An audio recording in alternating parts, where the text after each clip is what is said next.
To always get the latest Game Tea, do not forget to follow us on social media. You can find us on Facebook at The Game Tea Podcast, and you can find us on Twitter at Game Tea Podcast X. We post memes, gaming news, retweet friends of the pod, and of course let you know when new episodes are available for your listening pleasure. Links are all available in the description of this episode, so check them out after the show, and thank you so much for listening to the Game Tea Podcast.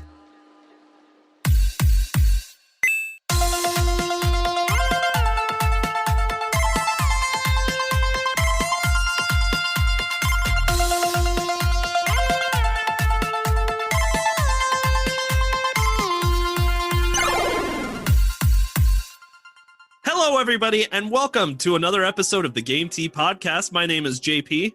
I'm Zach. And I'm Czar.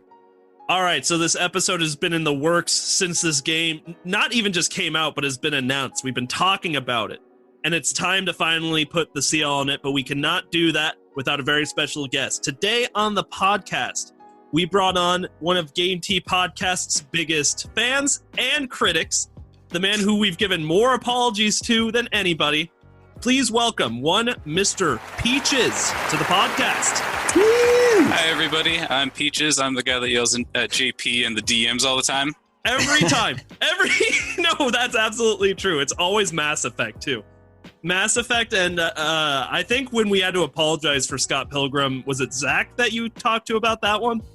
Yeah, because I talked to you about it, and the appropriate actions were not being taken, so... Hey, man. Hey, we issued a formal apology. We did issue a formal apology. We covered our own asses. You were even the name of an episode. Thank you. That's exactly what I thought fame would feel like. Because that's how much we care. I want to be known that I do whatever it takes to make our fans happy. Good job, Zach. Claps all around for Zach. Woo! So today's the day we're talking about Cyberpunk 2077. I'm scared, I'm nervous, maybe even a little aroused. Oh. We're bringing on our boy Peaches for a couple of reasons. First of all, he deserves a little bit of limelight. It's like, how many episodes can our fans listen to before they're like, who the hell is this Peaches guy? Is he in the podcast or not? Yeah, we've talked about Peaches a lot. We butt heads with Peaches a lot. And finally, he's here. Although Peaches was featured in one of our segments. That's true. I think it was when we chose each other's backlogs. And Zach called Peaches, and he ranted at us. Yeah, because one of the games on my list was Mass Effect. That you still haven't played. I'm working on it. I am still salty about that episode. It's never going away. I'm so tickled. It keeps him up at night.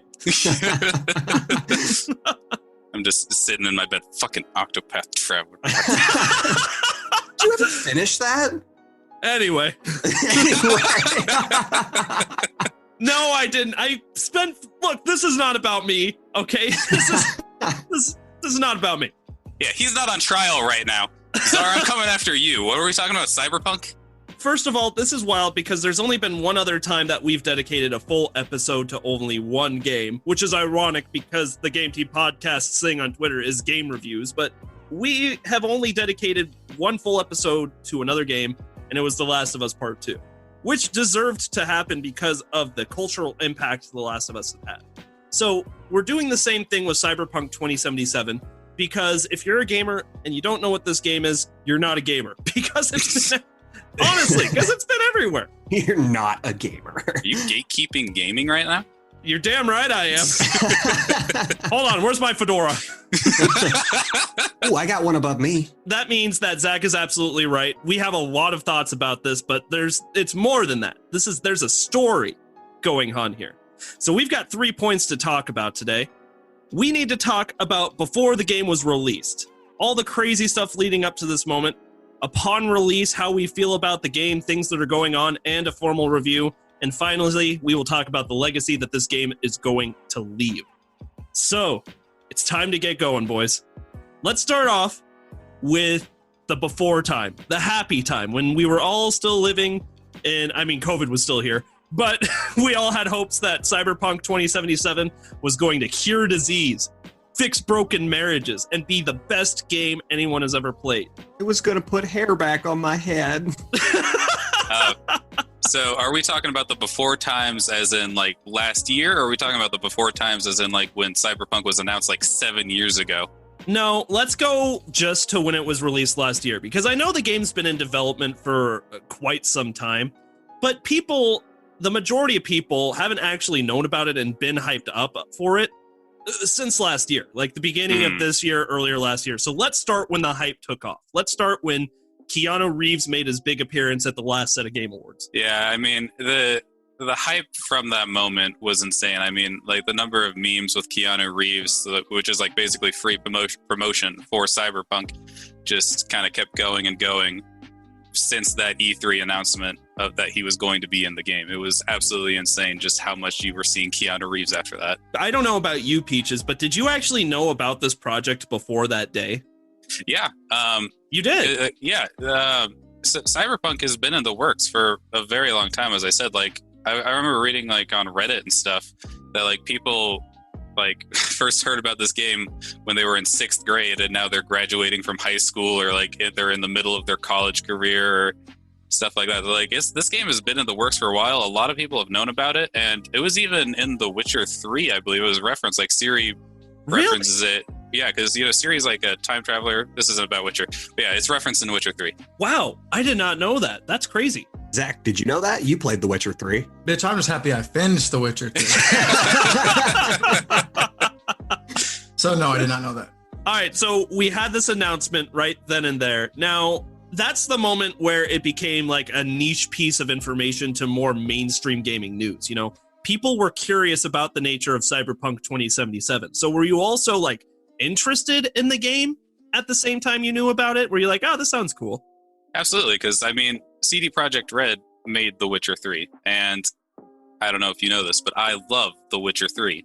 You don't say. So, like, you know, I had a lot of high hopes going into this game because The Witcher 3, like, I played The Witcher 3 late, like, after the DLCs were both released for it, and, like, even then, like, a year or two after that. Mm-hmm. And it was incredible. That game is great, but like that kind of set my expectations for what Cyberpunk could be and would be going forward. I mean, you knew what the premise of the game was supposed to be, right? You like The Witcher 3 is obviously like, you know, this fantasy type game, which is critically acclaimed. Everybody loves that game. But you knew Cyberpunk was going to be something completely different, right? Yeah, absolutely. Like, just off the premise of Cyberpunk, you can't, you know, make it like a fantasy style. I guess you could make it a fantasy style game, but you know, like I saw the previews for it. I saw like the like kind of stills they'd had from the game and stuff like that. So I knew like what this game was going to be. But you know, when you see like a game studio make a really, really good game, that just kind of sets the bar for where they should be in their future produced games. Kind of random insertion here, but have you guys noticed this kind of trend with a lot of developers of if they make a fantasy series, they have a sci-fi series? Like we got BioWare with Mass Effect and Dragon Age, Bethesda with Elder Scrolls and Fallout, and now CD Projekt Red with Witcher and Cyberpunk. I wasn't even making the connection until you said something, to be honest. I just noticed that, and that's kind of weird. Well, BioWare double dipped in their sci-fi games because they also did Star Wars, so. And Anthem. Yeah, yes. So BioWare clearly leans to one side of it, but yeah, that does seem to be a trend that I hadn't really picked up on at all. Good point, Sar. Yay! All right, so that was when intrigue for this game first started, like really generating amongst like the general public. Like you said, there were people that knew about it before Keanu Reeves made his big splash. But people saw Keanu, people saw this game, and people were really interested. And since then, I made the comment that I have never seen a game more hyped up before its release ever in my entire span of being a gamer and like for past games. This is like the most hyped up game before its actual release I've ever seen. Do you agree with that sentiment? I'll agree with that one. Yeah, no, definitely. I mean, like, the only thing that even comes close, I feel like, was Skyrim, and Skyrim dropped so soon after like people knew about it at E3 that like the hype didn't really have enough time to build to what Cyberpunk has like been building to for like a year now. So there's really nothing that even like everything pales in comparison to like what Cyberpunk has been building as far as hype. Totally disagree. Super Smash Brothers Brawl.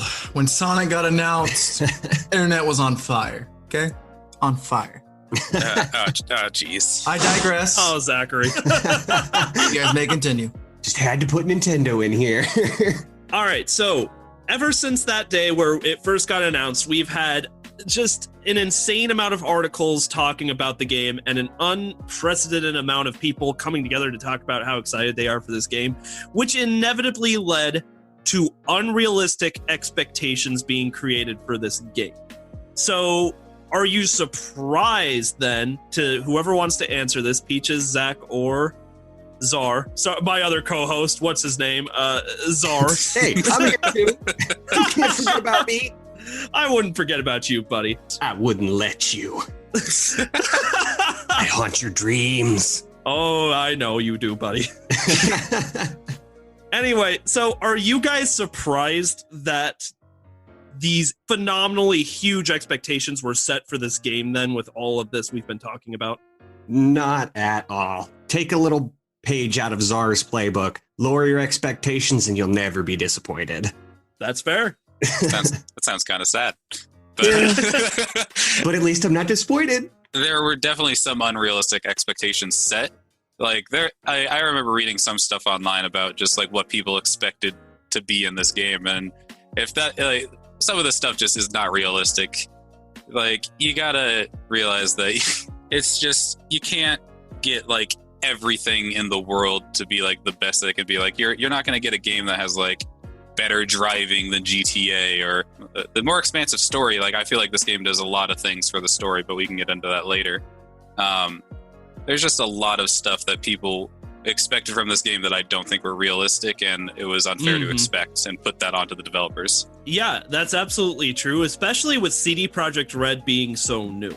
That being said, I think a lot of people's expectations drew from, okay, yes, they're a new developer, but also The Witcher is amazing, especially The Witcher 3 Wild Hunt turned out amazing, and I could probably expect the same kind of quality in this immense project that they're trying to take on. I feel like that's part of the catalyst for where people were getting these expectations. Didn't Wild Hunt win Game of the Year a few years ago? I believe so. Or was that Did it Witcher win? 2?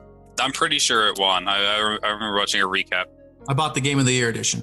Oh, so yeah. There you go.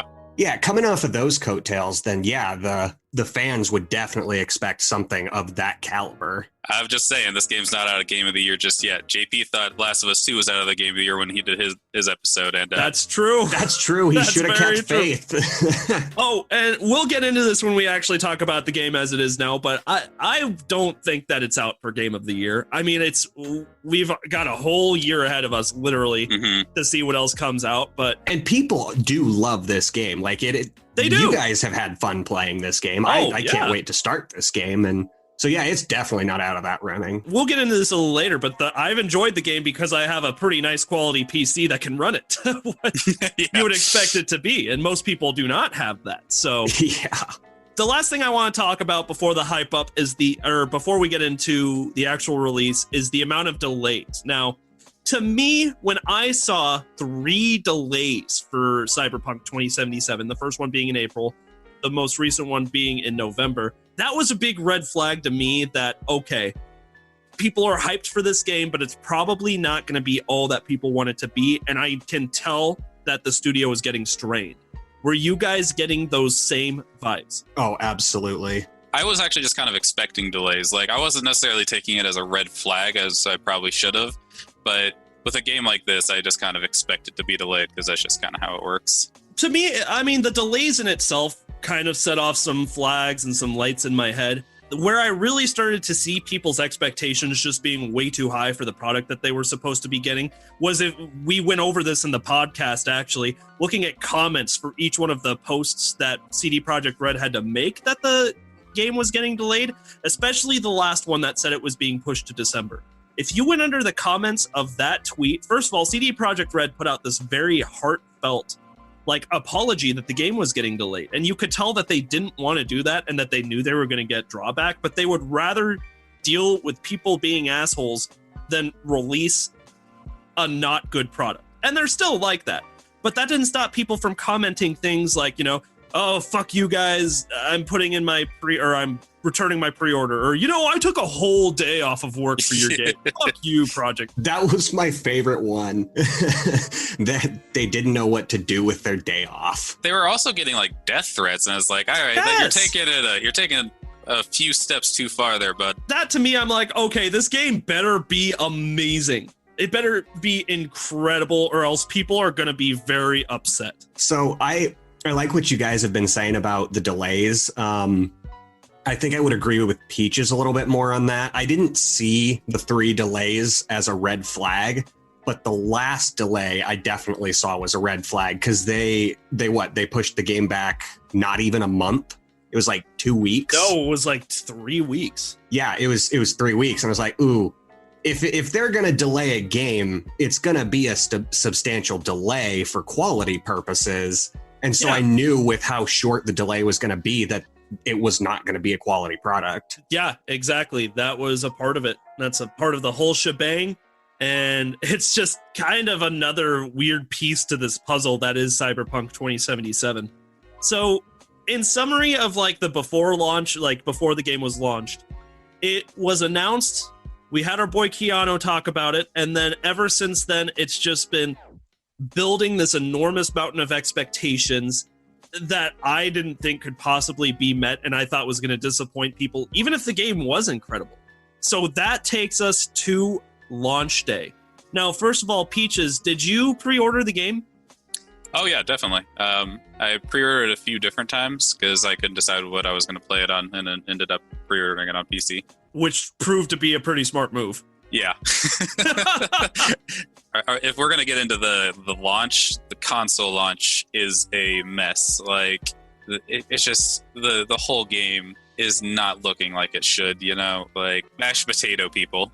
That's what makes this so challenging to talk about at the moment, because they're trying to fix the bugs and glitches. They're trying to make this game playable on consoles because it's not. And at the same time, just like improve aspects along all lines for this game. So that's why it's so hard to give this game a true rating, is because like I've never seen a game that gives you such a different experience depending on where you decide to get it. Mm-hmm. Yeah, you would definitely have to rank it depending on which platform you're reviewing it for. And that's the challenge of it, is Maybe like this is the average, like, when you go from the Xbox 360 to the Wii version, there's just a little bit of a difference. You kind of notice the waggle just controls. a little, like the difference between playing The Witcher on a PC versus the Switch. Yeah, Zach, I wouldn't be looking forward to this game coming out on Switch anytime soon. I'm sorry to say. It's gonna look like San Andreas, bro. But it's on the Stadia. Stadia. If it's on the Stadia, why is it not on the Switch? All right, fair. They're about equivalent.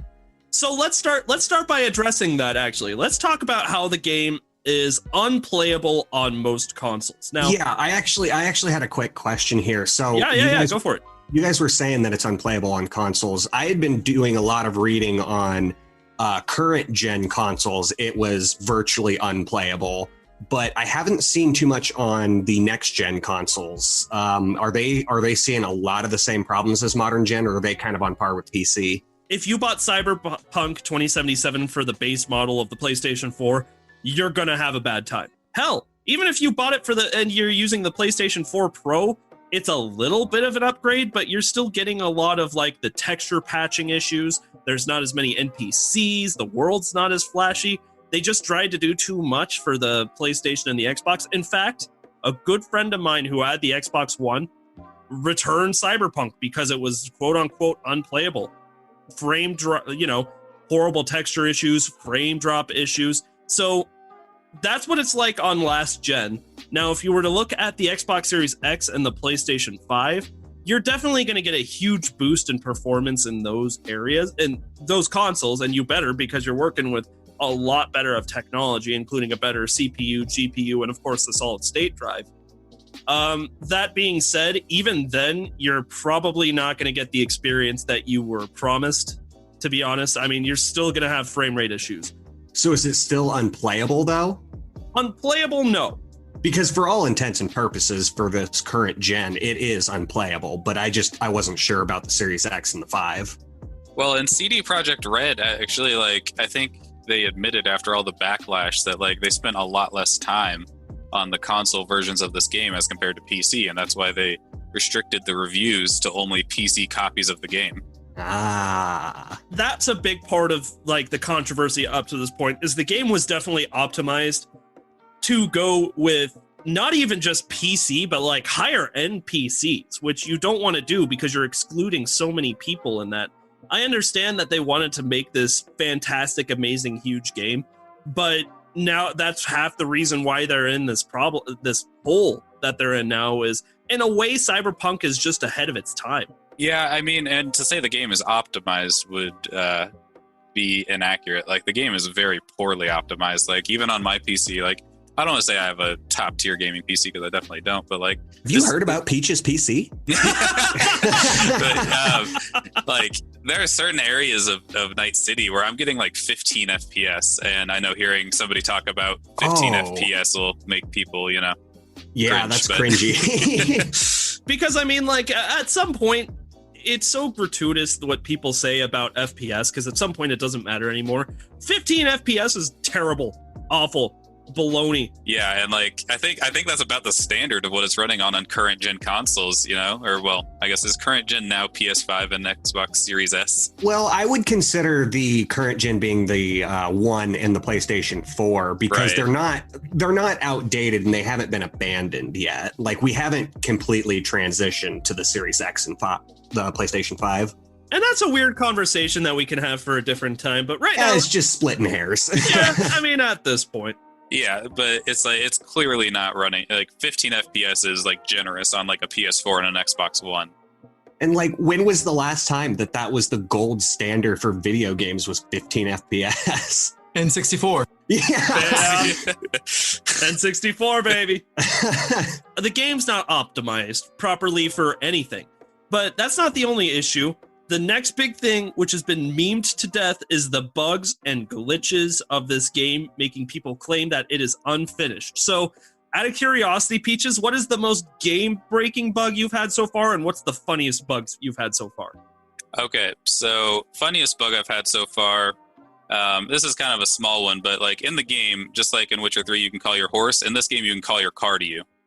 And I have had multiple times where I will call my car to me, and it just drives away. Like it drives right past me and keeps going. And I feel like a little kid chasing after the school bus. Like, guys, come on, wait up!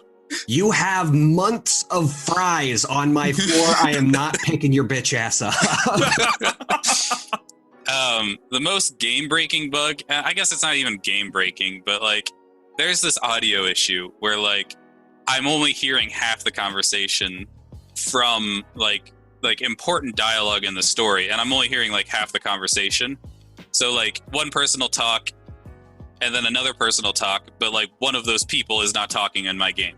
So I'm hearing like imagine hearing one half of a phone call, and that's like what I'm getting from the dialogue. Oh, that's annoying. Yeah, so like I have to like restart the game in order to like hear the full thing. Do subtitles help? Like, do you still see Yes. the subtitle? Okay. Yeah, but I mean, if you're not hearing the audio, it's it's it takes you different. out of the moment, man. Yeah. What are you paying voice actors for if you're only going to play half the audio? Fair. Right? So for me, the funniest bug, which is actually hysterical and my favorite thing ever, is I've got this bug where if I hit anywhere, like my main vehicle right now was Jackie's motorcycle. Mhm. I have this weird bug where if you hit between 120 and 130 miles per hour, you start nakedly T-posing on the top. Yeah, and you're just roaming around town like your clothes come off, and you're just, and they put a lot of ghost detail. surfing on top of your car nude. Yeah, it's amazing. Have you seen the bug where if you're wearing a hat, anytime you look in the mirror during a cutscene, your character is bald? No. I think the funniest bug I've seen was actually a pretty good exploit of the system, but somebody traveled by using a dash function, and they cleared the entire map in like 10 seconds. Yeah, I saw that. They would just dash, slow down time, and then shoot forward, and they ended up going like 400 miles an hour. My other favorite funny bug was there was one time I was going up the elevator to get back to like my apartment, which by the way, I love that area, but we'll get into that. Have you heard about JP's apartment? Have you heard about my It's called my parents' house. Villa de JP's house. I got one more funny bug that might be better if it's okay if I interrupt you. No, go for it. I can't wait. So there's this mission I was doing. It's a side mission where it's like one of the bonus objectives is specifically not to kill anybody in there. And so I'm doing this objective, and like there are these drones in the game that kind of fly around, and like if they see a dead body, they'll come search for you. Yeah. This drone spotted like one of like the unconscious bodies that I had, and it goes up to it, slams on the ground, smashes its head, and then I fail the objective and have to restart.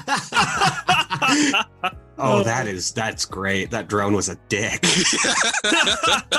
I had one where I was going up like the elevator to my apartment in the game, but like my hand got stuck like and started glitching on the button that you use to go up.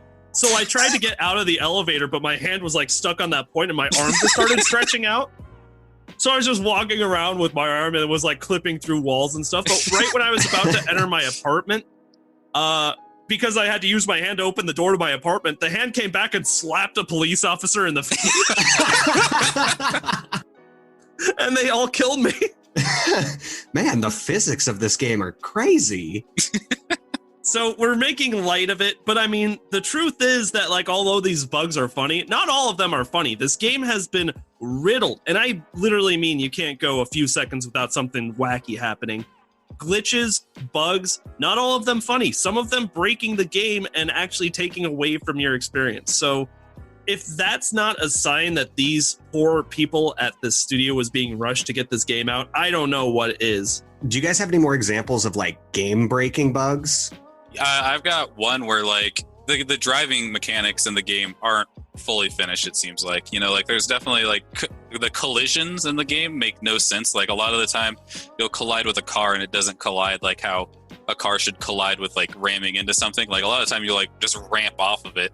I've had it happen where I run into a car and it ramps underneath, and so I like clip through the map and I'm just falling forever until I decide to load my last save. Oh, I hate those. That's not uncommon. For me, I've had glitches where like all the cars like are under the concrete, like on the roads, and like there's no cars driving around. So like if you try and call, you know, that's I've not seen uncommon. that one. Peaches is absolutely right. Like if there's any mechanic in this game that was important but not fully fleshed out, it's driving. Okay, so this is a little bit of an offbeat question then that I'm kind of putting together. So with all of these game-breaking bugs, how are the load times? Because if you're constantly having to reload your saves, I mean, if it's a 5-minute load time, then what's the point of playing this game? But if it's like 20 seconds, then it can be a little bit laughable. Yeah, my load times are nothing. Like it's super fast. I don't know, you JP? I downloaded the game onto my solid state drive, which I think is going to be a testament to how this plays out on the Xbox Series X and the PlayStation 5. So surprisingly, the load times are not that bad. Hell, Assassin's Creed had worse load times than this game did. Oh, they're notorious for bad load times, though. So that's at least a little bit of a redeeming quality. But when you have stuff like my brother was playing this on PS4 and he said the game crashes every 2 hours. So, you know, having to restart a PS4 is entirely different than like, you know, just reloading a save on PC. Yeah, that's true too. What we're trying to get at here is upon the launch, the game was not what people expected it to be because of the bugs and the glitches that literally break the game and keep you from going. And then just not being optimized at all for consoles and just looking horrible on, you know, NPCs look terrible. There's hardly any cars driving around. So yeah, Peaches is absolutely right. When they were advertising this game, they were using PC-based like reviews to go off of here. So let's say then that was not the case. Let's say there were no bugs and glitches. Let's say that this game was playable on all consoles. It's time to actually get into like a short review of the game, what you actually thought of the game itself. And Peaches, I wanted to hand the mic off to you here to get us started with that. I've got four main points that I wanted to go over here. Gameplay, characters, story, and usually I do graphics and art style first, but I do want to talk about that last because obviously that's where we're having all the issues. All right, well, we'll start with gameplay then. I've seen a lot of stuff about like specific. I'm going to start with combat because that's like a big part of it. A lot of people have a problem with like melee combat in this game, but I actually really enjoyed the melee combat, and like I feel like the game really lends itself to letting you choose how you want to play. Like if you want to shoot them up with like pistols, revolvers, and stuff like that, you can do that. Or if you want to go in like, you know, if you want to go in with your fist, this is like the only like game that has guns where like using your fist is actually like a viable option, which is what I ended up doing. Yeah, that's true. And of course, you have the option to go stealthy as well. Right, but I mean, come on. I use stealth. I use stealth. Shut up, you guys. Yeah, like and like then there's also like they add this whole other element with like the your quick hacks where you can like hack other people's like cybernetics, like other enemies' cybernetics, and like kind of you play that to your advantage. And it actually is pretty in depth too. Like that's a great mechanic that like you can hack into other people and hack into other electronics and do all different kinds of things depending on your level. That do you get like a quick time prompt with that, or like a brief mini game? Imagine like VATS, but less annoying from Fallout. So like you hit tab and like you can just kind of like move your cursor, or like you can, if you're on console, you poor soul, you can you poor soul. You can, you know, just move over to like what enemy you want to target and then select like, and like there's all these different quick hacks, and that's like a whole nother thing. One of them's pretty dark. I feel kind of iffy about it. There's like a quick hack where you can make someone commit suicide. Yes. And I feel pretty weird about it. I used it once, and like any other time I used it, I felt like I had to look away because it was hard to watch. Like wow. The person is like clearly struggling, and like they don't want to commit suicide, and like the cybernetic, like the quick hack forces them to do it, and so that's pretty messed up. That is dark. It is dark, but like it kind of, I don't know if this is intentional, but it kind of like points out like just how like kind of dystopian this future is, you know? It really makes you think you're not really in control of your body. Yeah. Like when you have like That's all this technology, when you have all this technology and you're really, someone else can take that over because it's technology, and I mean, theoretically it's connected to the internet. For all the things that they did wrong with this release, the world they created is not one of them. We'll get into that. Keep going with gameplay. Talk about like some of the menu options, like customizing your character, walking around the world. What'd you think of some of that? So the customization, I got to be honest, I was a little disappointed. I don't know about you, JP, because you guys actually talked about it a little bit in an older episode where like the different like clothing styles, you know, there was kitsch, neo-kitsch, militaristic, and like, I can't remember what the other one was, like corpo or something. Yep. And those don't really play out how you'd expect, like, because your clothing has stats, and so you're just wearing what has the best stats. So like so you're not picking a faction, you're just sporting a faction. Well, it's not even, they're not even factions necessarily. It's just a fashion style. So it's you're really just like wearing whatever has the best stats, and so like a lot of the time you're wearing these mismatched outfits. So it's like, well, I have this dress on, but the stats gives me plus 200 armor. Yeah. So. Which is not an uncommon problem for games like this, right? Like everybody has been joking about that for ages, you know, like when your clothing is shit, but it's got the best stats. Yeah, exactly. Oh, and like, minimalist. That's the one you were. Yeah, that was the one you were thinking of. I don't know why that just popped in my head. Sorry, continue. Thank you. But yeah, and like I don't know. I was kind of hoping that like I would get to choose like all these really cool fashions and like kind of customize my character around those, but it didn't really end up being like that, and it was kind of sad. Like, and you can like go to these clothing stores, and you know, it costs a lot of money to buy like new clothes because it gives you stats, and if you want to get good stats, you're gonna have to pay more money, because if you didn't, that'd be kind of weird. Skins equals wins. Skins equals wins. Like I'm playing Cyberpunk because I want to, like, you know, be, you know, just killing people in style. If I don't look good while I'm doing it, what's the point? Well, because it's a great story. But anyways, no, I completely agree with you. If you're not fashionable while you're killing people, then there's no point. Actually, I didn't have as many gripes with like choosing the clothing as you did, because like everything, like in general, all the clothing in this game are like dark and kind of punky looking, like scruffed up. Like I'm like, oh, I love this style anyway, so none of this is a problem for me. But I see the point that you are making. But yeah, well, we can move on from like clothing here because it's not like that huge. Because it's really not. You're just putting on whatever gives you the best stats, and that's fine. So what about like what do you think of like the menu for like equipping items, like weapons and clothes? Like I thought it was actually optimized pretty well. Yeah, no, the menu is clean. It's easy to get through. I knew what I was doing with everything.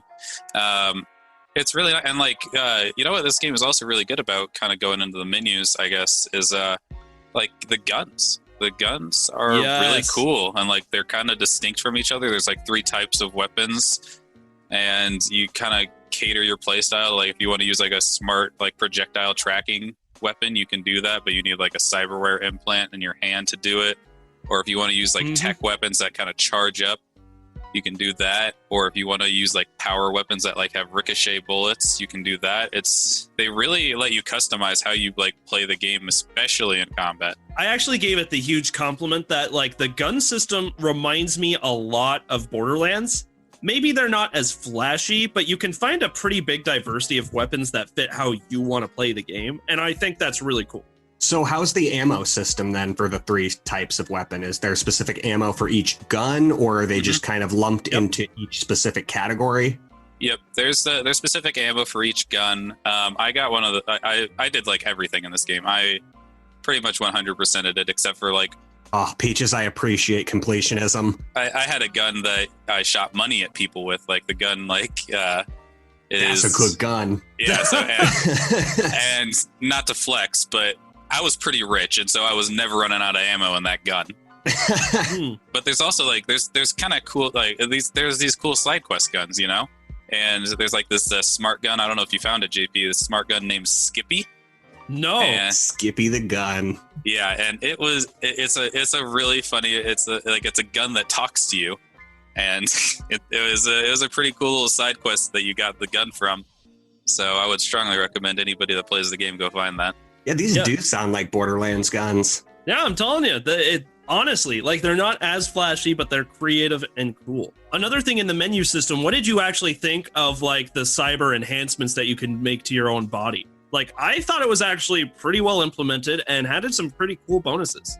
Yeah, no, I love the cyberware. I thought that it really let you cater the playstyle to how you wanted to play it, you know? Like there was a lot of perks to, you know, specifically go towards, like if you want to work towards cybernetics, or if you want to do stealthy stuff, or if you want to use guns. Though there were specific ones where it's like, you're going to pick this option because the other one is not even close to like good. So it's like the skeleton one, you know, it's like, all right, you can get 40% extra health, or you can carry 10 extra capacity. I don't know. Which one are you going to go for? Yeah. Capacity, always capacity. I pick all this shit up.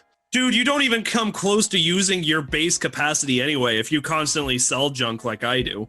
You've got a lot of storage space. Yeah, you got a pretty good amount. And like, I don't know, you can't really go far without running into a place to sell stuff.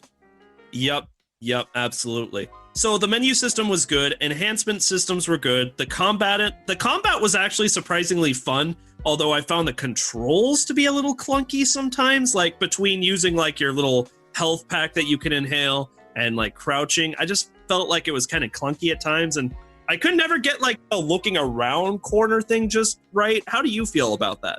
I feel like I've played games like this a lot, and so it wasn't like the only thing I had trouble with was the dodge mechanic in Melee. Like, did you do the fight quests at all? Like, there was like 4 fights you had to go to? I have started. Okay, yeah. I think the dodge mechanic on keyboard and mouse is kind of clunky, but it's actually better than like other games that I've played. Sometimes if a fight got too hard, though, I would pull out the controller and just do the fight on the controller because the dodge mechanic is so much easier on that. So you said you're kind of attuned to game combat like this. How would you compare this? Like, what would be the closest representation to this combat? You know, it kind of feels like a mixture of things. Like, I feel like it kind of has like the shooting satisfaction that I got from like Borderlands, but it also has like some elements of Fallout. Like I mentioned VATS earlier, you know, it has some Fallout-y elements to it. And the melee combat, I don't really know what to compare it to. Like people compared it to Fallout Melee, but like Fallout Melee didn't really feel like anything. Oh yeah, that wasn't even melee. Yeah, that was awful. That was just using your hands as guns. Yeah, and like I think that comparing it to Fallout is kind of a bad faith argument, but I think that it really plays well, and I mean, sure, the melee could be better, but it's melee in a first person game. That is gonna always be something that's hard to do until like VR gets incredibly good. Unless you're playing Wii Boxing. I don't know if you're going to bring this up. Do you want? Can we talk about crafting real quick? Yes. Let's talk about crafting, the crafting system. Let's do. What a bunch of piece of shit it is. All right, it is awful. It's so bad. It is worthless. If you play this game, avoid crafting. Don't do it. I'm really upset with myself for doing it. It's awful. There's It's a waste no of time. reason. It's a waste of time and like product, like the stuff you have in your inventory. I completely agree. I use the crafting system maybe twice. Okay, so what do you mean though? You need crafting materials first of all to craft stuff. Crazy idea, I know. What? But yeah, so you need these crafting materials, and they're not easy to come by. Like disassembling stuff gets you very, very little. Like I remember at one point in the game, I had like 2,000 like common crafting ingredients and like 10 of the legendary, which is actually a lot for legendary crafting ingredients. But like for purple and blue, I had like none, and same for green. And some proponents of like the crafting system would be like, oh well, there's a perk where you can upgrade your crafting components like 8 of one thing equals 1 of the next tier. And so it's not viable. Like even with 2,000 like common components, you're not going to have enough to like upgrade your gear, especially when you get to higher levels. And like, so crafting your own stuff is not viable because you're going to find something better on the ground in like 20 seconds when you kill something. I hate when games do that, because they emphasize crafting and like unique play styles, but when you just find better gear constantly just by playing the game, then there's no point in having a crafting system. To be completely fair, though, I don't like they threw the crafting system in there. I feel like kind of as an afterthought. It's not like that really affects many other aspects of the game. Like, yeah, the crafting system sucks, but it's not like that's your only way to get weapons. I guess I'm saying it's like the fifth option you should consider when you're trying to get better things for your guns. Well, it kind of sounds like Skyrim's crafting, though. I mean, if you're just playing the game normally, you're going to find anything better than you can craft, even if you maximize that, unless you use like a game-breaking exploit of like enchanting, then crafting, so you just like compound all the stats. But if you play realistically, the crafting is pointless. Yeah, and like I'd actually say Skyrim crafting is probably like more useful than Cyberpunk crafting. Because like there's also the option like it's like, all right, well you don't even have to craft your own stuff. Why don't you just keep upgrading the stuff that you like? And the stuff that you like as you upgrade it gets more and more expensive, and it costs more materials. And like at a certain point, it's like, why am I spending 1,000 like ingredients to upgrade this jacket because I like it when I get one off the ground that is better? Style. Yeah. Style. Skins equals wins. So it's just, yeah. I hope they do something to it because I'd like it to be like an actual like ideal way to like spec into your character, because otherwise you waste so many perk points. That sounds like a simple software patch that they could do. Just add more crafting materials, make it more intuitive. And I'm just saying I wasn't really willing to docket the game that many points for that, because like the crafting system, if you decide not to use it, it doesn't matter. Well, yeah, it's such a small aspect of the game that if you skip over it, it's really not going to hinder your experience playing the game. Right, but for those that don't know, it's disappointing because like it sounds like a cool idea to be able to craft your own stuff, and it just doesn't work out like that. But if you wanna craft, go play Minecraft. Yeah. So the menus were good. We liked the combat a lot, even though I thought it was a little clunky. But I mean, overall, it worked out just fine. What did you think of like enemy AI? I thought it was actually pretty smart and sometimes kind of a bitch to get around, but still. There's the enemy AI can be kind of dumb at certain points, but other times like you can go up against like higher powered enemies. Like I don't know if you've faced the like cybernetic like empowered enemies like that'll like speed across the map at you. No, not yet, but now I'm scared. Yeah, that sounds late game. Yeah, and so like it kind of makes you approach combat differently unless you hit max level really quickly because you did every side quest and every other, side activity you could possibly do, in which case then it's not as threatening. But like early on in the game, like I remember when I first started, I spent 3 hours trying to do like this enemy hideout mission because I was just getting absolutely beat down by like this like cybernetic enhanced person. So is there a difficulty setting in this game? Yep, there's the 4 difficulties, like easy, normal, hard, very hard. Do you think increasing the difficulty would increase the AI's competency, or does it just increase their damage output and damage resistance? I was playing on hard, and it seems like the main thing that changes with difficulty is just like enemy health and your weapon damage. But it kind of compensates for this. Like it evens out as you level up. The game does a really good job as you level up of like making you feel stronger with levels. Oh, it's good that it has a good scaling system. It really does. Like, I feel like there's a lot of impact. Speaking of which, one thing we forgot to talk about was like the point allocation for like leveling up and like all the different branches you can do. Oh yeah, I was curious how the RPG aspect. It's great. Like, so there's like the 5 main trees? Is that right? Or is it 6 main trees? Like, well, I feel there's 5 when you start out, and then isn't there a 6th one later on, or does it just stay at 5? I think it just stays at 5. All right, so yeah, there's 5 main trees, and it depends on what you want to do in the world, right? So it's like you need, like, if you want to like steal a car, for example, that's going to take like a higher strength, or sometimes like technical ability. Yeah, or technical ability, or technical ability can also be applied to like if you're trying to crack open a door or something, or sometimes strength. Yeah. and like dialogue options that you can use are saved for like if your coolness is up. Ooh, there's a cool stat. There's a cool stat. Okay, can we talk about the stat names real quick? Just real quick. Ew. So it's like it's strength, intelligence, technical ability. What's the 4th one I'm missing before cool, JP? So body, intelligence, reflexes, technical ability, and cool. Yes, reflexes. Thank you. Now, which one of those doesn't sound like the other, huh? Like, it cool. Just like, I think it just affects your stealth. Like, it kind of feels like a pointless stat, but some people go for stealth, and I didn't really care for it. Hear me out. Let's call it charisma. Yeah. Sounds like charisma and luck put together. Charisma, but I don't know. I kind of like that it's cool. There's something about it. In this world that you're in, cool. Well, when I play this game, I'm going to max that cool stat first thing because I can't max my own in real life. Boom, boom, boom, boom. Boom, boom, boom, boom. Womp, womp. Okay, so besides the glitches, what did you actually think of like running and walking around the city and interacting with people? I thought it, like, when the game works, it works really well.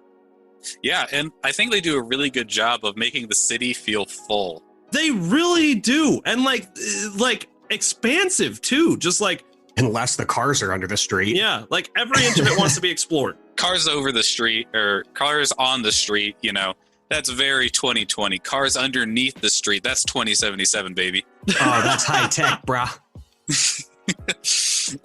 But yeah, no, like, and actually somebody online pointed this out. I've seen a lot of stuff on this. Like there are like certain times you can see like NPCs that you like run into throughout the game, like in different areas of the city. Like there's like these people that you'll see at like Lizzie's early on in the game that like they're like bouncers at the door. Like you can see them in other areas of the city and like talk to them and be like, "What? You didn't think I had a life outside of work?" That's really funny. That is pretty good attention to detail. I wonder if you kill them out in past their job, if they return to their job. That's a good question. I don't want to spoil anything, but I don't think they're killable. Oh, at least those 2 specifically. Interesting stuff. Okay, so in that vein though, you say the city is so full, and they do a good job of that. How are repeating NPCs though? Like, how often do you see the exact same NPC, like standing next to each other or even a couple blocks away? I definitely think you'll see like the same looking NPC like a few times throughout the game. Like, I don't know if I ever had the problem where I saw one on a sidewalk and then the same one like 100 yards down the sidewalk, but I definitely like I'll see one in like a specific area, and then like I'll come back to that area later. There's definitely the repeating NPCs. Like they did not make infinite amounts of models for these characters, you know? But not quite to the caliber of like Saints Row, where you'll see the same guy in a floral Hawaiian shirt with a fedora walking side by side his doppelganger. Hey, you know, we're not gonna shit on Saints Row here because I'd never. Treasure. I would never. That's my favorite crime game. Like, fuck GTA. I got Saints Row anyway. I'm actually all with you on that one, 100%. All right, so we've covered driving, we've covered fighting, we've covered the menu system. The last big thing in gameplay I wanted to ask you about, what did you think of dialogue? Like the options, talking to people. What'd you think? When you could hear the full conversation. When you could hear the conversation. You know, it doesn't have that Fallout problem, or the Fallout 4 problem, where it's like it feels like every conversation option leads to the same end. But it doesn't always have that problem. There are certainly some where it has that issue, but I think the dialogue, well, obviously, like it's written really well, right? And like it's voice acted really well. But like the actual like choices you have for dialogue, for the most part, they do a good job about making like your dialogue options feel different. But there are definitely some where it's like you're just showing me two of the same exact option. Yeah, I totally get that feel.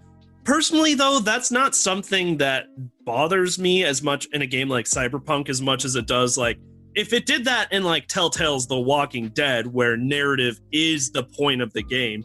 Then yeah, that'd be stupid and pointless. But here, I mean, where the main objective is to get through the adventure, it doesn't bother me as much, but I do see the point that you're trying to make. Sometimes a dialogue option, like when your character says it, it comes off much more aggressive than it looks just written down in text, you know? Oh, that's just a common problem of games like these.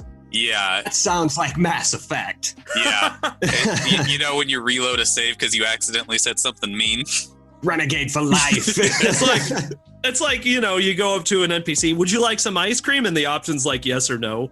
So you click no and you're like, no, you motherfucker. And it's just like, where did that come from? No, I hate ice cream. I don't hate ice cream. I just didn't want any.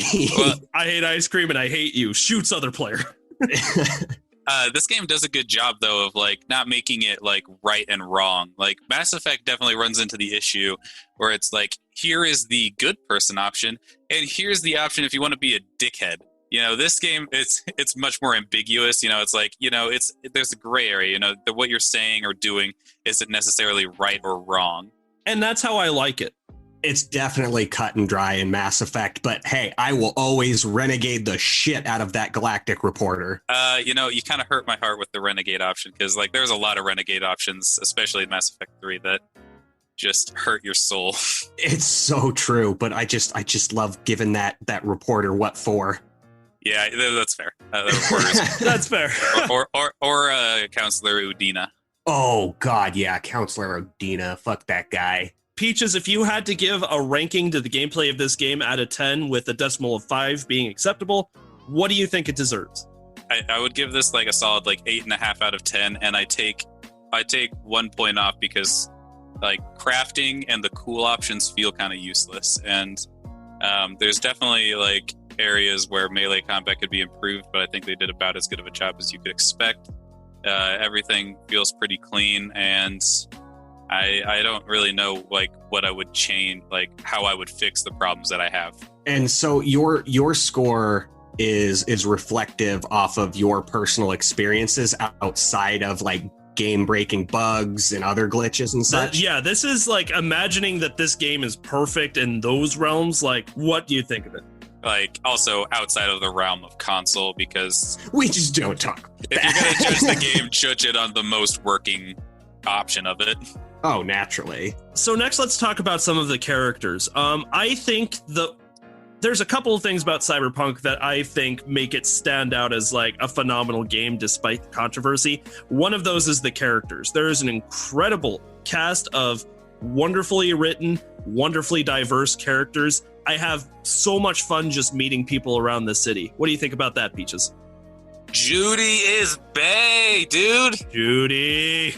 Tell me about Judy. Dude, it's just, it's hard to like even describe exactly what like is so perfect about these characters. Like, these are fully fleshed out people. They have flaws. They have like good qualities. They take actions that make sense for the character, and like they have an actual character arc where they start at one point, they go through whatever, and they end at another point. It's just the characters are so well written and diverse. Nobody of the characters you meet, nobody is exactly the same as another one. It's not just that the characters were well written. It's also the performance by the voice actors is some of the best I've seen in a video game. It is incredible. They did a really, really good job with these. Like, the voice actors absolutely nailed it. And it's a real shame that I don't know their names. So let's talk specifically about some of the main characters. So let's start off with your character of V. Now, I know as the protagonist of a lot of these games, your dialogue options can seem pretty meaningless because you're supposed to like project yourself on the main protagonist in the game. But I actually felt one of the more dry characters was V. Although that's not to say they were bad, just slightly more dry than everybody else. I don't really know if, there's definitely an argument to be made is like, are you supposed to be V? Or is V his own character that you're controlling, Which would be ironic because that's what the game is about, is like V trying to get a hold of his brain again. Right. And because that's a very philosophical question. The only reason I bring it up is because like in Witcher 3, you play as Geralt and like you kind of just project yourself onto Geralt in a way. And so is this game just an extension of that? Like, are you V? Or is V his own thing and you kind of just make choices like in his life that, it's hard to say. I don't think there's a right or wrong answer, to be honest. Like, there's definitely games like The Legend of Zelda where, the whole reason why Link doesn't talk is because you're supposed to be able to project yourself onto the protagonist. And then there's other games where, I don't know, it's clear that you're in charge of this person, but this person is just like a wild card of like a weird protagonist. Take like, I don't know, something weird like the Deadpool game. Like, are you supposed to be Deadpool? Well, no. It's something like the Deadpool game. You're clearly not supposed to be Deadpool. It's much less ambiguous who is who. I would like to be the Deadpool, please. Zach, you can be the Deadpool.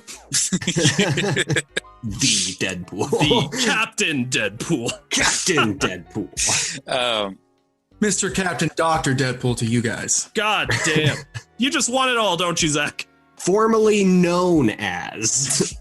I think, the real thing with V is that he gets much more fleshed out as the game goes on, sort of. Yeah. But at the same time, it's hard to flesh him out because of the life paths. And like I said, it's not to say that he was boring by any means, he or she, depending on which gender you chose. Just to say that, like, compared to everybody else, honestly, I thought the most bland character was kind of V. Oh, real quick, should we talk about the going back in time? Should we talk about the genital customization, or should we just skip over that? Yes, we have to talk about genital customization. You know what? We're on V. Let's talk about it now. Everyone is super curious about the genital customization. Pretty lacking. No! It's, 3 options for a penis. Are you kidding me? Is that all? Does one of the options have a lilt? What? It's a leftward bend. Exactly, and that's not one of the options you can do. I'm gonna excuse myself from this conversation. No, you get back in here. All right, I have a lot more things to say about my character V's penis. All right, and in fact, if I could point you to this PowerPoint presentation. Ooh, I'd really rather you're not. I'll watch it. That's a detailed sketch. But no, so we'll just move past that. But character customization is, it's good in some areas and lacking in others, but we already kind of moved past that area, so I'm just going to throw that in. Back to Saints Row real quick. I think they had the best genital customization. That's what people were the most interested in anyway. I mean, character customization, I would give it an okay rating. Like, it's no better or worse than any other character customization. But obviously, when the news came out that you could customize your genitalia, people started coming up with all different kinds of theories of what that could possibly mean. So I actually agree with you for them to just go, I feel weird talking about this. Yeah, so we'll move on to like V and his story. So like let's go to life paths if that's all right with you. Sure, go for it. The life paths kind of feel unimpactful. I don't know if you have the same experience, but like other than like the beginning like 30 minutes to an hour of the story and like some like you occasionally you'll have a dialogue option related to your life path like later in the game, or you'll have multiple like options with tons of different NPCs related to your life path. But like it doesn't really come up in any like impactful way after the first hour of the game, and I think a lot of people were kind of disappointed by that. I 100% agree with you, especially since like that was actually something they made a big deal about in like a YouTube promo video for the game, was like life choices. And you're like, okay, well, this is really cool that I can choose from one of these different like factions. Isn't quite right, but we'll use it in this context. And you're right, it doesn't have that much impact on how the game plays at all. That is a little disappointing. I was kind of looking forward to seeing how that would change things. Maybe like there's weapons you can't use unless you're this class, or like maybe, yeah, dialogue options change dramatically, or just different missions that you can get from being here but not here. None of that. There's definitely some like different interactions based on like your life path. Like if you're a nomad, I think her name is Alana Pierce. Is that right? The former IGN. Yeah, she appears in the game if you're a nomad in like a brief side quest. She appears in the game like for a brief side quest if you are a nomad. And like, sure, that's cool, but like I'm not 100% if that happens like what you get if you're like a street kid or if you're a corpo, but I don't think there's anything quite like that, those ones. And they could have fleshed it out more, but there's definitely some people who like expected 3 full different games worth of like storyline based on their life paths, and obviously that's an unrealistic expectation. And I think that's where those people can go fuck themselves, because you're just asking for too much at that point. But well, it's not necessarily their fault though, because CD Projekt Red claimed that they wanted this game to be like decades old. Like they wanted this game to extend for a long time. I don't think it's gonna hit that point. I mean, no, clearly it won't, but like that was just what they were trying to hype. Right, they definitely hyped it past what it actually ended up being, but I don't think they ever like should have set these people's expectations to be like, hey, we made 3 full games in this one game, so that's fair. All right, so looking past V, I mean, honestly, the only other character that I think is really worth getting into is Johnny Silverhands, because when I heard that Keanu Reeves was going to be in this game, I assumed he was going to have maybe a 10-minute appearance or whatever, and then he was going to just dip out. And to be honest, I was okay with that. But no, Keanu's character is actually incredibly important to the game. What did you think of him? I thought he was so cool. Well, you made a little whoopsie. You skipped over my bae Judy. I don't know. We'll get to Judy. Okay, I thought we started this whole thing with Judy. I want to know about Judy. Yeah, what happened? Why would we start by talking about a side character? We should, yeah, let's get into Keanu. He kills it. He's incredible. Amazing. He does such a good job. Johnny Silverhand is Keanu, like in a sense. Obviously, Keanu Reeves isn't like a typecast actor. He can do all sorts of different roles, though he has been a bit typecast recently. But you're just saying that this definitely feels a more natural to the kind of guy Keanu right. Yeah, like, and he like kind of plays this like badass anarchist, like anti-corporation guy, which, you know, is kind of conflicting with the CD Projekt Red as a whole and the release of this game. Yeah, it's ironic. it's a bit ironic, but we can skip over that. But yeah, Johnny Silverhand, like his whole story is pretty interesting, and he is in it for the majority of the game. Yeah, exactly. And I was ecstatic about that because he was my favorite character. Is his name Silverhand because he has a metal hand? It is. Yep, that's exactly nothing says files are. I don't know if you guys watched the thing that they released about Keanu Reeves. CD Projekt Red did a thing where they were talking about what it's like to work with Keanu, and it really makes you realize that he's played a lot of different characters named Johnny. Like that's just kind of a Keanu Reeves thing. Like if you have a character named Johnny, just call him up. He's gonna probably be in on it. He does a great job, and I was pretty surprised at like how much he was in it as well. But there is one issue I have with the whole Johnny Silverhand thing. Not with Keanu Reeves. I was like, no, It's nothing with huge. the character, not with Keanu. Not with the character. It's not even with the character, but it's just kind of like the interactions with the character. So there's a point in the story where you put Keanu Reeves in your head. When he's first in there, you two do not get along. Like he wants to kill you or like take over your body, and he does not care about you or anything like that. And like that's how the situation starts off right away. And like you're supposed to go kind of do a few main quests to kind of flesh out that story some more. I didn't do that. I just went straight to doing side quests for 30 hours. As any good gamer would. Well, and like he pops up in these side quests, and like all of a sudden me and him are buddy. I was like, this was not the interaction we just had back at the apartment. Like, what's going on here? You become closer with him through the main story. So like I think what they needed to do was lock some of these side quests that include him until you like get to the point where like you're actually conversational with Keanu Reeves, but they don't do that. Because it's not like it takes long either. It literally takes a couple missions, and he's like, hey, I decided not to kill you. Yeah, and like they didn't cut off those side quests that include him, and I think they should have, because otherwise it's kind of like, I was just arguing with you about how you wanted to kill me, and like, why are you giving me fun facts about your band now? Yeah, I get that doesn't make too much sense. I think like with a lot of open world games that do that correctly, like Breath of the Wild, for instance, has that extended tutorial where the rest of the world is out there, but you gotta learn the basics and get some of this story out first before you can just go run and fuck off. Is Zara a new Nintendo guy? That's your second time bringing up a Nintendo product? Hey, look at me go. I literally can't be the Xbox guy, so no changes. literally don't even know what they do over there. You could have been if you just kept your Xbox for more than 5 minutes. True. I have no comment. I have everything. I have a Switch, a PS4, and an Xbox. So, ooh, and a PC. Yeah, well, I mean, that's my main beat. That'll be you. You guys can be the console people. I'll be the PC guy. PCB Bay. So besides that, obviously we said that there's a huge cast of characters. There's way too many to actually try and get into. In fact, all I really wanted... Are you just trying to avoid Judy at this point? Like, what? That was my question. Judy. Let me ask the question. Peaches, is there anybody else you really wanted to talk about? Well, let's see. There's Judy, Pan Am.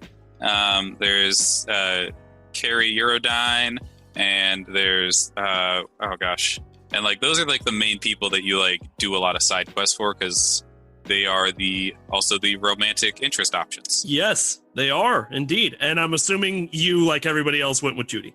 You can only go with Judy if you are a female with a feminine voice. I haven't gotten to that point in the game yet where I can make that decision. I did not know that. Well, you don't really even get like a chance to pursue a romantic option with Judy because she's into women. And like, I think that was actually really cool of them to do that. Like, have like a person who's specifically lesbian that like doesn't change because your character came along, you know? Yeah, that's a really neat feature because, well, I guess back again to the Mass Effect aspect, no matter which gender you choose to play as, you can, go after any romantic lead in the games. Well, that's just because Mass Effect is woke as shit and everybody in the future is bi and gets it on with everybody. It's great. Everybody in the future is just horny as hell. Hell yeah. Good for them. Sexual freedom abound for everybody. This game has like all sorts of like sex in it. Like, I don't know if you saw Donkey's video on it, but like he was absolutely spot on. Like, imagine if OnlyFans became the biggest corporation in America, and that's kind of what Night City is like. No, yeah, that's absolutely right. That's terrifying. I think it's pretty cool. Okay, but also keep in mind that like Night City is supposed to be like Vegas, where like, it's the pinnacle of these types of things. Not necessarily indicative of the entire world, but for this city, definitely. Well, and also it's like, it kind of like gives you this idea of like, this is really what's possible if like kind of corporations take over an entire city with like lax government, and they take over the city and run these people's bodies, like these sex workers are really seen as kind of objects to these corporations, and there's like some storylines that play that out, and it's kind of terrifying. Yeah. Is when you're, for example, when you're looking for what's her face, Evelyn. Thank you. When you're looking for Evelyn in the beginning of the game, like that whole you're in the sex worker place scene, and their whole personality literally gets shut off while they're quote unquote at work. Like they don't actually know what's going on. Well, I don't even know if it's like their personality gets shut off, but like their brain is like split in two is kind of how I understand it, right? So like there's the part of their brain that is them, and there's the part of their brain that like turns on when they're at work. This is dystopian all the way. And really, the hardest choice in the game is remembering, is Angel the guy or is Sky the guy? Or is Sky, yeah, absolutely. Funnily, I got to that part of the game. I saw a meme about that before I got to that part of the game, so I knew what to do. I went for Angel, baby. Hell! Yeah, and honestly, I don't know. I did Sky. That part of the game was like, it kind of gave me goosebumps. Like that whole conversation you have, like in the like bedroom with them. Oh yeah, it's like it's not like, but it's like not like an intense sex thing. Like you're just trying to get information from them, but like they give you like this really deep conversation that like is exactly what your character needs to hear at that time, and it's crazy, like legitimately goosebumps. And then she wakes up. They wake up and don't even remember having the conversation. They're just like, "Who are you? Yeah. What?" Yeah, exactly. And it's terrifying. It was really cool.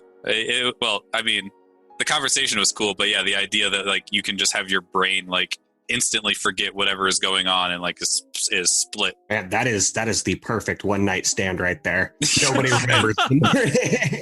With the line of characters that we're talking about right now, is there anybody else that has a super prominent role that you wanted to talk about? Because like there's not a bad character in this game. Everyone was voiced properly. Everybody was fleshed out. It was amazing. And in fact, we could spend a whole episode talking about just that, but we just don't have the time for that. So before we move on, is there any more characters you needed to talk about? Well, just quick shout out to my boy Jackie as well.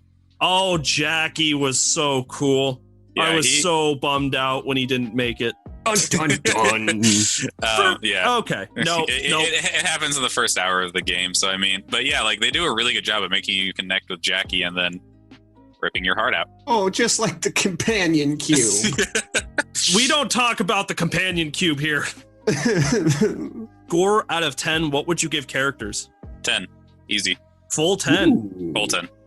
Good for you. What could have been better about them, you know? I feel like they did a perfect job. I mean, you can always make the argument, well, nothing is perfect, but I don't know if like it doesn't need to be down to the minute detail. Like these guys did a perfect job. The characters are perfectly fleshed out. Every one of them is an individual. They feel like real people. I don't know what they could have done better. I'm going to give it a 10. All right. And by the way, I'm keeping track of what you're saying with the score and putting down my own score, and we're going to compare those at the end. I'm keeping it a secret from me. All right. Oh, yeah. I want it to be a surprise here, baby. All right. Keep your secrets. 2 more categories. First one, story. I thought the story was fantastic. They fleshed out. You're not even done with it yet, right?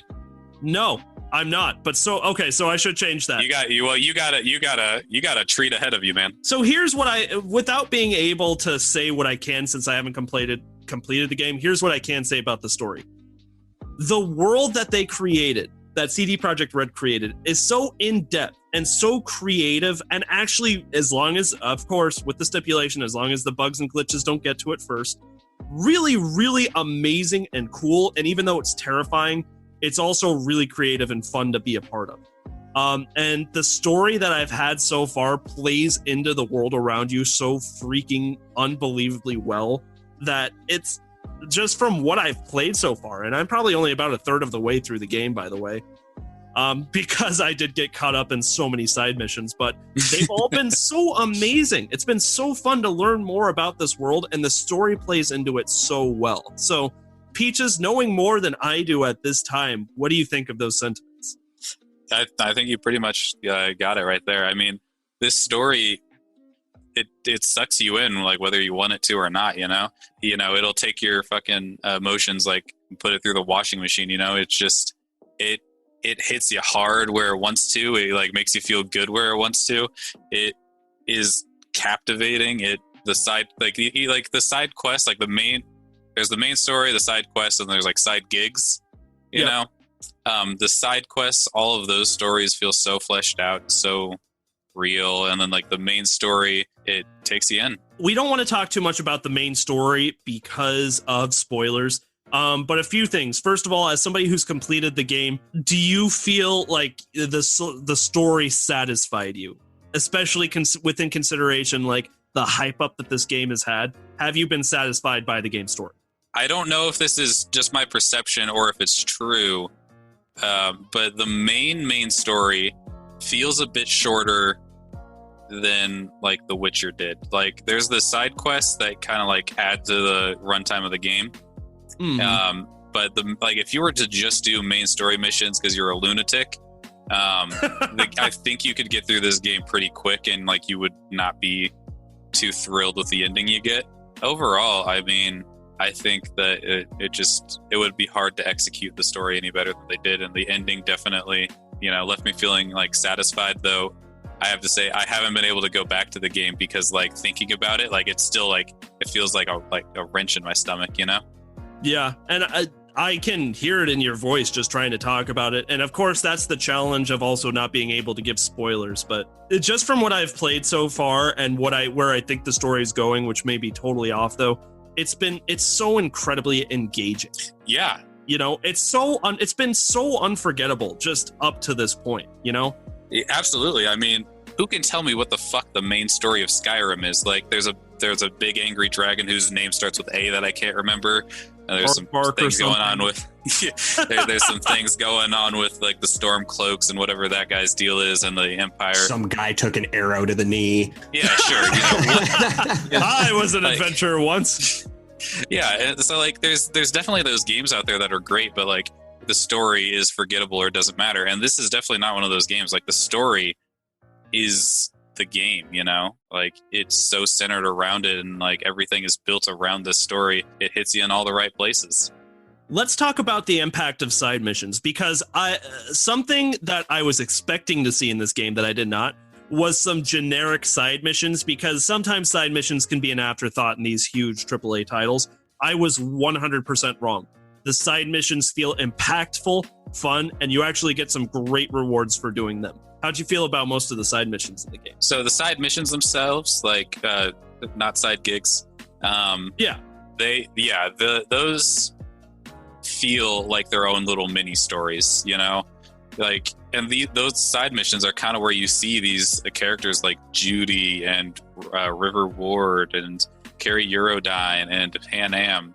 Exactly. Like you kind of see them go through their arc and evolve. And those are things that you wouldn't have even seen if you weren't a guy that likes to go for side missions, which again, only a lunatic would do. But I think it's so cool that some of the best characters in this game can only be accessed through side missions. Some people might complain saying that, well, I shouldn't have to meet one of the best characters through a side mission and not the main campaign. But I'd say, well, that just means you're getting a really in-depth, like, love in all aspects of like story wise of the game. How far into the Judy storyline have you gotten? Because if you're okay with spoilers, just met her. Are you good with spoilers? Yep, just let me have it. Okay, so if you don't have like a relationship with her, she leaves Night City. She's like, this city is awful and terrible, and I don't want to live here anymore. And like it makes sense, right? Yeah. But the weird thing is, like, after she leaves Night City, she gives you her apartment. It doesn't really do anything. There's no reason to have it. But she gives you her apartment. You go there, and she's just hanging out. And it's like, I just got a text from you that said you were in Seattle. Are you trying to ghost me? I can see you standing in your apartment, and you said you were in Seattle. It's kind of weird. But, other than that, like, these side quests to tell their own engaging little mini story on. And let's talk about side gigs. The side gigs, not as much about the story as much as it is like some fun, just like a fun little combat, whatever, this, that, or the other thing. I found those engaging, just not as fun to do. Excuse you, have you not met the guy with the flaming crotch, Skippy the pistol, Brendan the vending machine? Okay, I heard about the vending machine. I'm very excited to try that one out. And also, there's I don't know if it's a side mission or a side gig, but there's also this thing with like the up and coming mayor that is it's just a mind fuck. Yeah, I don't want to spoil it, but yeah, there's That the side gig involving the guy who's running for mayor is insane. Would recommend everybody play that one through. I guess the final little like quote unquote missions are like the cars that people hit you up literally every 15 minutes to buy. Yeah, you know, it reminded me a lot of Mass Effect. If you give a sideways glance to a fish tank, you got like a half page of text every time you're like driving through Night City. Every 10 seconds, it's like, "Hey, got a car for you," and it's like this full paragraph about how like they have this car here for you. And yeah, exactly. They're everywhere. Yep, I agree. For what it's worth, though, like I think that it's one of the more fun parts of the game is buying these cars. I don't know. I'm on the fence about it because like they clearly wanted this game to have like more in-depth driving mechanics, and yet they're garbage. Actually, you know, that's what it makes me feel so conflicted about the driving mechanics. Is like, are the driving mechanics garbage, or are like the initial cars you get garbage? Because fair point. The best cars you can get are free, you know, just like the regular things in life. Am I right, fellas? I'm sad. But yeah, like the best car you can get is like it's this Batmobile, right? And like you just find it. It's like in a cave. Naturally, where else would the Batmobile be? yeah, exactly. And so like it's not called the Batmobile, and it's not Batman's car. It's Mercman's car, which is totally different, completely different guys. It says Merc instead of Bat. So you get like that car, and that car is awesome, and it handles much better. But it makes me wonder, like, why would I bother with any of these other ones? And it's free, too. Like, I don't know how you got so much money. Probably because you were doing late game stuff and all the side stuff. But I'm broke as shit in the game right now. Oh, yeah, dude. I was basically the Punisher going through the city and stomping out crime. Peaches is literally shooting out his money. That's how rich. Yeah, exactly. There's no better metaphor than that. It was, yeah. I mean, I was pretty wealthy, but I did not buy all the cars in the game because even though it's an achievement, I'm not gonna buy this stupid looking van. Why would I do that? Is there anything else you wanted to say about the story before you give it your own personal ranking? Yeah, the Delamain side quest. Have you done that yet? Yeah, yes, that is actually one that I completed it. My favorite side quest in the game. And can I spoil the cameo? Yeah. I mean, I'm sure Czar is fine with that. Czar, are you ready for the cameo? Uh-oh. Who is it? It's you're not going to believe it. Okay, so there's the Delamain is the car system that's like the taxi service in Night City that you become close with because it's operated by an AI that you become close to. But a few of the cars go rogue, so you have to go track them down. And they all have this hysterical little funny side story. But one of the last ones is voiced by GLaDOS from Portal 2. Oh, no way. Yes. Oh, that's awesome. She made a cake reference. Yeah. She made awesome. A cake reference. I love every bit of that. It was amazing. You're a terrible person.